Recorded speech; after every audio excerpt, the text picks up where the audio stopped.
Donc Félix, vous allez nous parler allemand. Jawohl. Weise Menschen ändern ihre Meinung.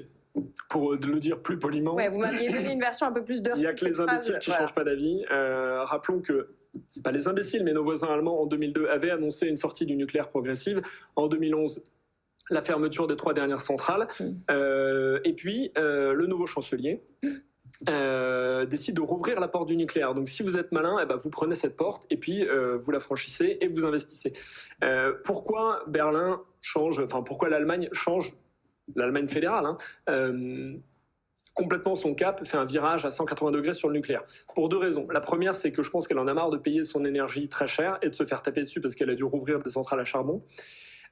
Surtout quand elle avait un message écolo. Ouais. Et la deuxième, c'est que si elle critique moins le nucléaire, elle peut aussi négocier l'appui du parapluie, du bouclier nucléaire français, son voisin. Et ça arrange bien les affaires de l'Allemagne dans le contexte de réarmement et de risques géopolitiques à l'échelle européenne.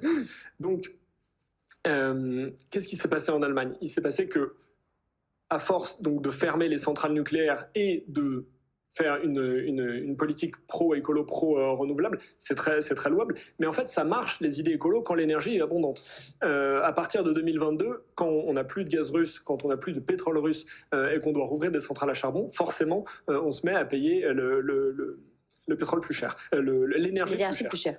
Exactement. Donc, pour finir sur une touche optimiste, puisque c'est quand même le fil rouge, il y a moyen de s'intéresser quand même à l'arrivée de la 4e économie mondiale. Alors, c'est pas tout de suite, ils ont dit nous serons très pragmatiques sur le nucléaire, sur le marché en tant que client de l'énergie nucléaire.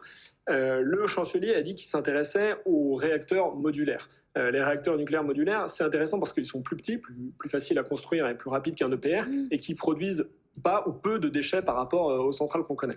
Donc là, des recommandations d'action, il y en a. Il y a NuScale, j'en ai déjà parlé, j'en reparle, donc si j'en parle, c'est que c'est bien. Ou sa maison mère Fluor Trading, qui est un petit peu moins risquée, qui est un petit peu plus diversifiée en termes d'énergie, ça c'est USA. Il y a aussi BWX, un réacteur nucléaire modulaire. Il y en a un que j'adore absolument, c'est Rolls-Royce, parce que là, vous allez coupler armement et nucléaire. Donc si Marine Tondelier m'écoute, elle va m'adorer. Mais vous avez 2 thématiques qui franchement marchent très très bien en ce moment sur le marché action.